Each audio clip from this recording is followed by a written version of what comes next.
வணக்கம். வீரப்பனை பத்தின நெட்ஃப்ளிக்ஸ் டாக்குமெண்ட்ரி சில மாசங்களுக்கு முன்னாடி ரிலீஸ் ஆச்சுல்ல, அப்போ சொல்லியிருந்தேன் இதுதான் நான் ஃபர்ஸ்ட் டாக்குமெண்ட்ரி ரிவ்யூ நினைக்கிறேன். ஒருவேளை வேறு ஏதாவது இருந்தால் நீங்கள் கமெண்ட்டில் சொல்லுங்கள். ஏன்னா என்னோட உங்களுக்கு தான் நல்லா தெரியும் அப்படின்னு. நான் சொன்னது கரெக்டாக இருந்துச்சு. ஏன்னா என்னோட உங்களுக்கு தான் கரெக்டாக தெரிஞ்சிருக்கு. சச்சின் பில்லியன் ட்ரீம்ஸ் நீங்கள் பண்ணியிருந்தீங்கன்ற மாதிரி சிலர் கமெண்ட்டில் சொல்லியிருந்தீங்க.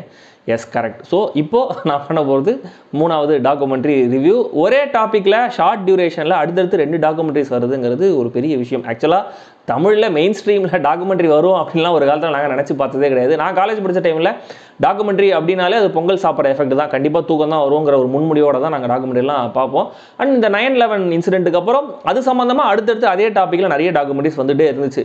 அதுக்கப்புறம் எனக்கு தெரிஞ்சு நான் ஃபாலோ பண்ணல. அதனால் எல்லா உலகத்துலேயே வேற எங்கேயும் வந்தது இல்லைன்னு சொல்ல முடியாது. பட் எனக்கு தெரிஞ்சு ஒரே டாப்பிக்கில் ஷார்ட் டியூரேஷனில் அடுத்தடுத்து 2 டாக்குமெண்ட்ரிஸ் வருது இப்போ தான் அப்படின்னு நினைக்கிறேன். அண்ட் இதில் தெரியுற முக்கியமான விஷயம் என்னன்னா, தமிழில் கூட மெயின் ஸ்ட்ரீமில் நல்ல சுவாரஸ்யமான டாக்குமெண்ட்ரிஸ் எடுத்தால் மக்கள் பார்க்கறதுக்கு ரெடியாக தான் இருக்காங்க அப்படிங்கிறதா. ஸோ மேற்கொண்டு நிறைய சுவாரஸ்யமான டாபிக்ஸ்லாம் நல்ல டாக்குமெண்ட்ரிஸ் வரும் அப்படின்னு நம்ம எதிர்பார்க்கலாம். அண்ட் போன அந்த டாக்குமெண்ட்ரி ரிவ்யூவில் சொல்லியிருந்தல, விடுதலை பார்ட் 2 சொல்லி ரிலீஸ் பண்ணியிருந்தா கூட இந்த படம் இது தேட்டரில் கூட ஓடி இருக்கும் அப்படின்ற மாதிரி இந்த டாக்குமெண்ட்ரிலையும் விடுதலை ஞாபகம் வந்துச்சு. என்ன அப்படின்னா, இந்த டாக்குமெண்ட்ரியில் கோபாலகிருஷ்ணன் அப்படிங்கிற ஒரு போலீஸ் ஆஃபீஸர் பற்றி சொல்கிறாங்க. ஆடு திருடிங்கிற மாதிரி ஒரு டேக் வச்சு வீரப்பன் வந்து அவர் டேரெக்டாக சவால்லாம் விட்டுலாம் பண்ணியிருக்காருன்ற மாதிரி ஒரு விஷயம் வருது. ஸோ அந்த போலீஸ் ஆஃபீஸருடைய ஃபேஸை பார்க்கும்போது அப்படியே விடுதலை படத்தில் சேத்தனை பார்க்குற மாதிரி இருந்துச்சு. ஸோ வெற்றிமாறன் இது தெரிஞ்சு தான் வச்சாரா இல்லை எதேச்சியாக நடந்த கோயின்சிடன்ஸா அப்படிங்கிறது தெரியல. எப்படி தான் இருந்தாலும் ஒரு நல்ல அப்சர்வேஷன் நான் நினைக்கிறேன். இன்னும் இந்த டாக்குமெண்ட்ரியில் வேறு என்னெல்லாம் இருந்துச்சு என்னெல்லாம் இல்லை அப்படிங்கிறத தெரிஞ்சுக்கிறதுக்கு முன்னாடி சப்ஸ்கிரைப் பண்ணாதவங்க சப்ஸ்கிரைப் பண்ணுங்கள், வீடியோ கீழே கமெண்ட் பண்ணுங்கள், லைக் பண்ணுங்கள், வீடியோவை ஷேர் பண்ணுங்கள்.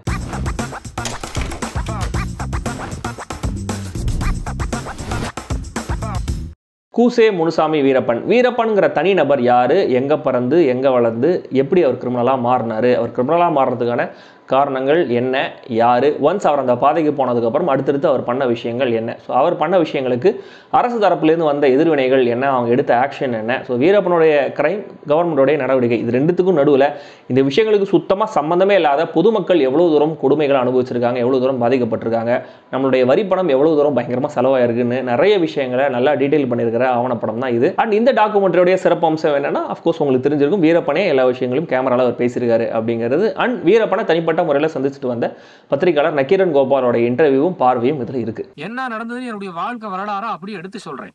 தப்பு என்னதா இல்ல அரசாங்கத்து தப்பா அதை புரிச்சுக்காங்க நீங்க. டாக்குமெண்ட்ரியை பற்றி பேசும்போது எப்பயுமே சொல்கிற விஷயம் தான், ஒரு டாக்குமெண்ட்ரியை சினிமா மாதிரி ரிவ்யூ பண்ண முடியாது. ஏன்னா டாக்குமெண்ட்ரிங்கிறது வியாபார நோக்கத்தோடையோ இல்லை மக்களுக்கு பொழுதுபோக்கு தரணுங்கிற நோக்கத்தோடய எடுக்கப்படுறது இல்லை. ஒரு தனிநபரை பற்றின ஒரு விஷயத்தை பற்றின ஃபேக்ட்ஸை மக்களுக்கு ஒரு விழிப்புணர்வு மாதிரி எடுத்துகிட்டு போகிறது தான் டாக்குமெண்ட்ரியுடைய நோக்கம். ஸோ அது சொல்லப்பட்ட விதம், அந்த நரேட்டிவ் இன்ட்ரெஸ்டிங்காக இருந்துச்சா இல்லையா அப்படின்றத வேணால் நம்ம சொல்லலாம். மொத்தம் 6 எபிசோட்ஸ், ஒன்றுத்தோட ஒன்று சளைச்சது இல்லைன்னு சொல்கிற மாதிரி regardless of the run time ஒவ்வொரு எபிசோடுமே சுவாரஸ்யமாக இருக்குது. அடுத்து எப்பயோ நடக்க போகிற ஒரு சம்பவத்தை முதல்ல நான் லீனியராக காமிச்சிட்டு அப்புறம் லீனியராக நரேஷனை கொண்டு போன விதம். அண்ட் ஒவ்வொரு எபிசோட் ஆரம்பிக்கிறதுக்கு முன்னாடியும் அந்த எபிசோட்ல என்ன வரப்போகுதுங்கிறத ஒரு சின்ன சாம்பிள் மாதிரி கொடுத்த விதம்னு பரபரப்பான ஒரு படத்தை வெப் சீரிஸ் பார்க்குற ஃபீல் தான் இந்த டாக்குமெண்ட்ரி தருது. அண்ட் இந்த டாக்குமெண்ட்ரியோட செல்லிங் பாயிண்ட் வீரப்பனுடைய இன்டர்வியூ, நம்ம பார்க்காத அந்த ஃபுட்டேஜஸ், அண்ட் நக்கீரன் கோபால் அவர்களுடைய இன்டர்வியூ. இது இல்லாமல் இந்த மேக்கர்ஸ் பண்ண ஒரு முக்கியமான ஸ்மார்ட்டான டிசிஷன் வீரப்பனுடைய பொண்ணு வித்யா வீரப்பனை பேச வச்சது தான். முக்கியமாக 3வது எபிசோட் முடியும் போது இவங்களுடைய இன்டர்வியூவையும் வீரப்பனால கொல்லப்பட்ட போலீஸ்காரோட ஃபேமிலி இன்டர்வியூவையும் இன்டர்கட்டில் கனெக்ட் பண்ண விதம் ரொம்ப டச்சிங்காக எமோஷனலாகவே இருந்துச்சு. இந்த டாக்குமெண்ட்ரியை உருவாக்கின கோர் டீமில் இயக்குனர் சரத் ஜோதி, அவரோட சேர்ந்து இந்த ரைட்டிங் டீம்ல ஜெயச்சந்திரா ஹாஷ்மி, பிரபாவதி, வசந்த் பாலகிருஷ்ணன் உள்ளிட்டவர்கள் இருக்காங்க. எல்லாருக்குமே மிகப்பெரிய பாராட்டுகள். ஏன்னா கையில் ஒரு இன்ட்ரெஸ்டிங்கான மெட்டீரியல் இருக்குன்னு ரியலைஸ் பண்ணால் மட்டும் பத்தாது, அதை அந்த இன்ட்ரெஸ்ட் குறையாம ஸ்க்ரீனில் டிரான்ஸ்லேட் பண்ணோம் இல்லையா, அதை இந்த டீம் ரொம்ப எஃபெக்டிவாகவே இதில் பண்ணியிருக்காங்க. இவங்களோட சேர்ந்து cinematographer Ramkumar, sound designer Jai Ganesh, music director Satish Roganathan, இந்த 3 பேருமே இந்த டாக்குமெண்ட்ரிக்கு பெரிய கான்ட்ரிபியூஷனை கொடுத்துருக்காங்க. அண்ட் எல்லா நல்ல டாக்குமெண்ட்ரிஸ் மாதிரியும் இந்த டாக்குமெண்ட்ரிலையும் எடிட்டிங்கிறது ஒரு வைட்டலான பார்ட்டாக இருக்கு. வீரப்பனுடைய ஃபுட்டேஜே இருக்கு. அண்ட் அது இல்லாமல் சித்தரிக்கப்பட்ட விஷயங்கள்ன்ற மாதிரி ஒரு விஷயம் இவங்க ஷூட் பண்ணியிருக்காங்க. சில விஷயங்களை நான் லீனியராக சொல்கிறாங்க, நிறைய பாயிண்ட் ஆஃப் வியூ உள்ள வருதுன்னு எல்லாம் இருந்தாலுமே கூட எந்த குழப்பமும் இல்லாமல் ரொம்ப பெர்ஃபெக்ட்டாக எல்லாத்தையும் கம்பைல் பண்ணி பிரசன்ட் பண்ணியிருக்காரு எடிட்டர் ராம் பாண்டியன். சில மாதங்களுக்கு முன்னாடி நெட்ஃப்ளிக்ஸில் வந்து அந்த டாக்குமெண்ட்ரியில் 2 விஷயங்கள் எனக்கு ரொம்ப குறையா இருந்துச்சு, இது இருந்திருக்கலாமே அப்படின்ற மாதிரி நான் ஃபீல் பண்ணியிருந்தேன். அதில் முதல் விஷயம் நக்கீரன் கோபால் அவர்களுடைய இன்டர்வியூ. ஏன்னா அவர் தான் முதல்ல தனிப்பட்ட முறையில் போய் இன்டர்வியூ எடுத்துட்டு வந்தது. அண்ட் கவர்மெண்ட் சைட்லையும் அடுத்தது அஃபிஷியலாக ஒரு நெகோஷியேட் பண்ண போனதும் அவர் தான். ஸோ அவருடைய பார்வை இல்லைன்னு தெரிஞ்சது. இந்த டாக்குமெண்ட்ரியில் அது ரொம்ப பெர்ஃபெக்டாகவே பண்ணியிருக்காங்க. அண்ட் அடுத்த விஷயம், இந்த எஸ்டிஎஃப்ங்கிற போலீஸ் ஃபோர்ஸால் இந்த மலைவாழ் மக்கள் எவ்வளோ தூரம் பாதிக்கப்பட்டாங்க அப்படிங்கிறத அந்த டாக்குமெண்ட்ரியில் சும்மா மேலோட்டமாக ஒரு இன்ஃபர்மேஷன் மாதிரி சொல்லிட்டு போவாங்க. அதை இன்னும் கூட ப்ராப்பராக டீட்டெயில் பண்ணியிருக்கலாம்னு சொல்லியிருந்தேன்.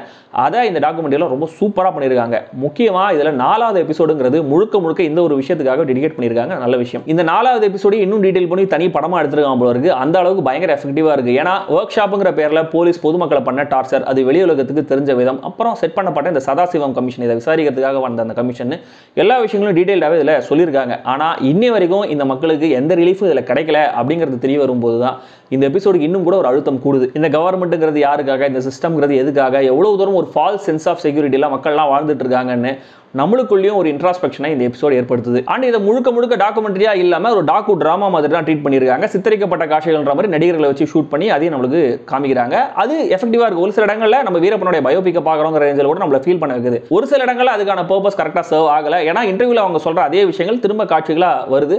அது ஒருவேளை டியூரேஷன் அதிகப்பட்டு தான் வச்சிருக்காங்களோ அப்படின்னு கூட யோசிக்க வைக்குது. தென் தேர்ட் எபிசோடோட லாஸ்ட் 10 minutes முன்னாடி வரைக்கும் இந்த டாக்குமெண்ட்ரியோட டோன் வீரப்பன் சைடு அதிகமாக எம்பத்தைஸ் பண்ணுற மாதிரி தான் ஃபீல் ஆச்சு. அடுத்தடுத்து அவரால் பாதிக்கப்பட்டவங்களை பேச வைக்கிறாங்க. அண்ட் அடுத்தடுத்த எபிசோட்ஸில் ஒரு மாதிரி பேலன்ஸ்டாக கொண்டு போயிடுறாங்க. வீரப்பன் சைடும் இல்லாமல் அரசு சைடும் இல்லாமல் பொதுமக்கள் எவ்வளோ தூரம் பாதிக்கப்பட்டிருக்காங்க அப்படிங்கிற டோனில் தான் நரேஷன் போகுது. ஸோ அந்த பேலன்ஸை நோக்கி தான் அந்த நரேஷன் போகுது. அப்படின்னா முதல் 3 எபிசோட்ல அது இன்னும் கூட ப்ராப்பராக எஸ்டாப்ளிஷ் பண்ணிருக்கலாமே அப்படின்னு தான் ஃபீல் ஆச்சு. இன்டர்வியூஸ்ல அங்கங்க ஒரு சில அரசியல்வாதிகள், போலீஸ் அதிகாரிகளுடைய பேரை மியூட் பண்ணிருக்காங்க. அது ஏன் அப்படிங்கிறது புரியல. ஏன்னா ஆரம்பத்தில் அவ்வளவு பெரிய டிஸ்க்ளைமரை சொல்லிட்டு மியூட் வேற பண்ணிருக்கணுமா? கடைசியா 6வது எபிசோட் கன்னடா ஆக்டர் ராஜ்குமாரோட கடத்தலோட முடியுது. மேற்கொண்டு அடுத்த சீசன்ல பாருங்கன்ற மாதிரி லீட் வச்சிருக்காங்க. அந்த லீடை வீரப்பனோட வாய்ஸ்லேயே வச்சு முடிச்சது செம்ம ஸ்மார்ட்டான ஒரு ஐடியா.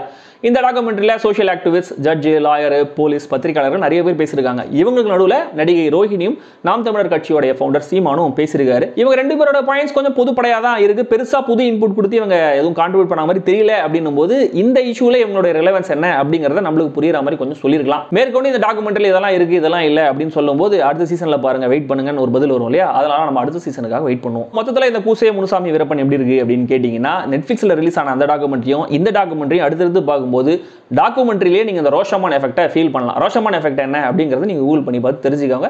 ஸோ கண்டிப்பா இது ஒரு நல்ல சுவாரஸ்யமான டாக்குமெண்ட்ரி, மிஸ் பண்ணாம பாருங்க. ZEE5 OTT பிளாட்ஃபார்ம்ல இது ரிலீஸ் ஆயிருக்கு. அண்ட் கண்டிப்பா இது அடல்ட்ஸ் ஒன்லி, அது மைண்ட்ல இருக்கட்டும். சந்தனக்கட்டையை வெட்டி வித்தாருங்க, யானைகளை கொண்டு தந்தத்தை கடத்தினாரு. கடத்தினவர் காட்டுக்குள்ள இருந்தார், வாங்கினவெல்லாம் இங்க இருந்தீங்க. கடவுளே, ஆண்டாவா முருகா